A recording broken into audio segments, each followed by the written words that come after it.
L'Inde, ce n'est pas juste un pays, non, c'est un véritable continent d'émotions.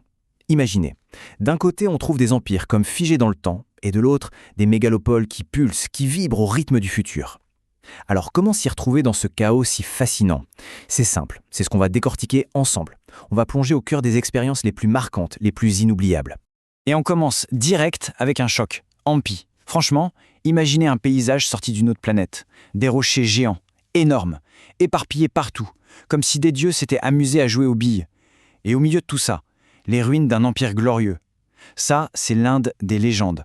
Une plongée vertigineuse dans l'histoire, dans l'empire Vijayanagara.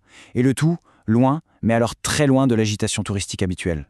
Et maintenant, attention, on fait un bond, mais un vrai bond dans le futur. Direction Bangalore, la Silicon Valley de l'Inde. Fini les vieilles pierres, ici c'est l'énergie pure des startups, des parcs high-tech, de la jeunesse. C'est ça aussi l'Inde, ce contraste de dingue. Un carrefour bouillonnant où la modernité la plus pointue vient se frotter à la tradition. Et ça marche. Ce voyage, il va nous emmener vraiment aux extrêmes. On va passer des sommets glacés de l'Himalaya, là-haut, dans la vallée de Spiti, jusqu'aux plages sereines et aux falaises rouges de Varkala, au bord de l'océan. Pour s'y retrouver dans cette immensité, on a un plan. On va suivre 4 grandes étapes. D'abord, la splendeur du Nord Royal. Ensuite, on partira sentir le pulse spirituel du pays. Après ça, on ira voir les extrêmes de la nature et on finira en douceur avec l'âme côtière. Allez, c'est parti, premier chapitre, le Nord Royal. Et là, on change de rythme, on accélère. Bienvenue au Rajasthan, la terre des Maharajas, des palais incroyables, des forteresses qui défient le temps. C'est le fameux triangle d'or et ses légendes. Accrochez-vous, on va en prendre plein les yeux. Et ce qui est fou ici, c'est que chaque ville a sa propre couleur, son ambiance. Jaipur, c'est la ville rose, avec son incroyable palais des vents. Jodhpur, c'est la ville bleue, dominée par l'immense fort de Mehrangarh. Jaisalmer, un mirage, la ville dorée en plein désert.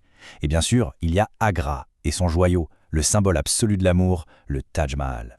On va zoomer un peu sur le fort de Jaisalmer. Alors là, il faut oublier l'image du vieux château-musée. Non, c'est une citadelle vivante, ça grouille de vie, ça bouge 24 heures sur 24. À l'intérieur, on découvre des temples jeints d'une beauté, mais d'une finesse à couper le souffle. Le petit conseil d'amis, il faut y aller en fin d'après-midi. La chaleur est moins forte et cette lumière dorée sur la pierre, c'est juste magique. Le top, se poser sur le toit d'un café et admirer le coucher de soleil.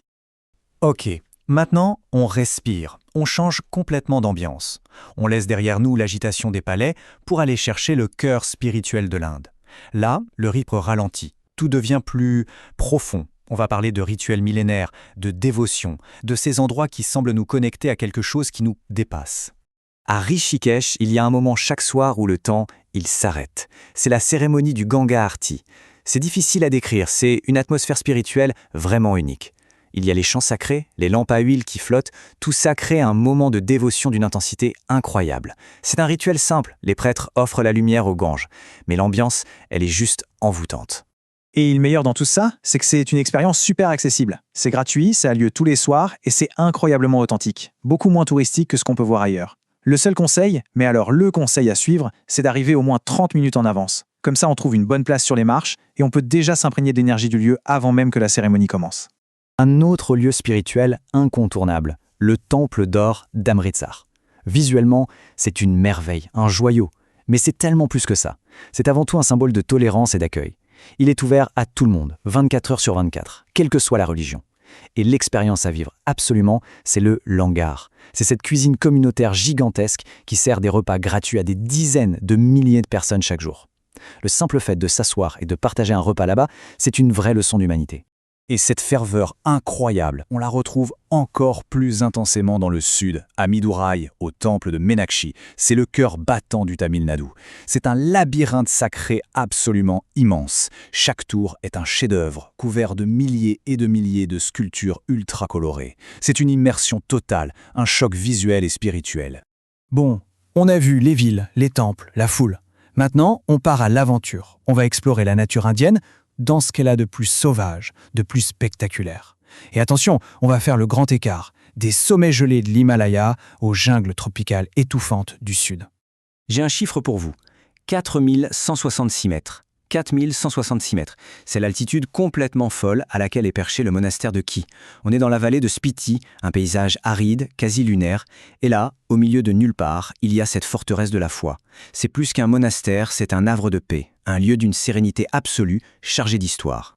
Et question biodiversité, l'Inde, c'est juste hallucinant. Prenez ces 2 parcs par exemple. Au nord-est, on a Kaziranga. C'est le royaume du rhinocéros unicorne, des paysages de plaines inondées. Et puis tout au sud, on a Periyar. Changement radical, une jungle tropicale dense, humide dans les montagnes du Kerala, où l'on part chercher les éléphants sauvages depuis un bateau. 2 parcs, 2 safaris, 2 planètes différentes en fait. Allez, pour finir ce périple en beauté, on va se mettre les pieds dans l'eau. Direction le sud pour découvrir son âme côtière. Au programme, un peu de tout, des vagues pour les surfeurs, une touche d'histoire coloniale et surtout des coins de paradis pour déconnecter complètement. Et chaque endroit sur la côte a vraiment sa propre personnalité. Pondichéry, c'est surprenant. C'est un petit bout de France qui s'est perdu sous les tropiques, avec ses maisons colorées, sa cuisine fusion. Varkala, c'est l'ambiance cool, le repère des surfeurs et des yogis, avec ses falaises rouges spectaculaires. Et puis, il y a Alépé, qu'on surnomme la Venise de l'Est. Faire une croisière sur les backwaters là-bas, c'est une expérience vraiment hors du temps. Un petit zoom sur Varkala parce que ça vaut le coup. Imaginez le tableau. Des falaises d'un rouge intense qui plongent directement dans l'océan Indien. En contrebas, des plages magnifiques. Et sur le haut de la falaise, des petits cafés, des boutiques, une ambiance animée, mais qui reste super authentique. C'est vraiment un lieu à part, et on dit que le coucher de soleil y est l'un des plus beaux de tout le pays. Bon, assez rêvé. Maintenant, on passe aux choses sérieuses, la pratique. Cette dernière partie, c'est un peu le guide de voyage ultime pour bien préparer son aventure en Inde. On va voir les conseils essentiels, ceux qui viennent directement des voyageurs les plus expérimentés. Et c'est vraiment la question essentielle. Parce qu'au-delà de tous les lieux incroyables qu'on vient de voir, c'est la préparation et les bons réflexes sur place qui font toute la différence. C'est ce qui transforme un voyage qui pourrait être chaotique en une expérience juste inoubliable. Alors concrètement, comment on s'y prend ? Voilà une petite checklist des 5 points à vérifier avant même de fermer sa valise. Numéro 1, le visa. Il faut bien vérifier, mais souvent, un simple visa en ligne suffit. 2, la saison. C'est crucial. On ne va pas à Hampi en pleine mousson, par exemple. La bonne période, c'est d'octobre à février. 3, les vêtements. Pour les sites religieux, on prévoit de quoi couvrir les épaules et les genoux. C'est juste une question de respect. 4, les applis. Télécharger Uber ou Ola, ça peut vraiment sauver la mise dans les grandes villes. Et 5, le cash. Toujours avoir de l'argent liquide sur soi, surtout dès qu'on sort un peu des grandes zones touristiques. Et une fois qu'on y est, il y a quelques astuces qui changent vraiment la donne. Pour les sites très populaires comme le temple de Meenakshi, il faut se lever tôt. On a le lieu presque pour soi, c'est magique. Dans des endroits comme Hampi, le mieux c'est de louer un scooter. C'est la liberté totale pour explorer. Attention aux arnaques bien sûr, surtout autour des aéroports, c'est un grand classique. Pour la nourriture, la règle est simple. Il faut manger là où les locaux mangent, c'est la meilleure garantie. Et enfin, sur les marchés, on n'hésite pas à négocier. Ça fait partie du jeu. Mais il faut le faire avec respect et avec le sourire. De l'or des palais du Rajasthan à la sérénité incroyable des backwaters du Kerala, on l'a vu, l'Inde est une toile infinie. Chaque voyage y écrit une histoire unique. Alors, après cette exploration, la seule question qui reste vraiment, c'est par où commencera la vôtre ?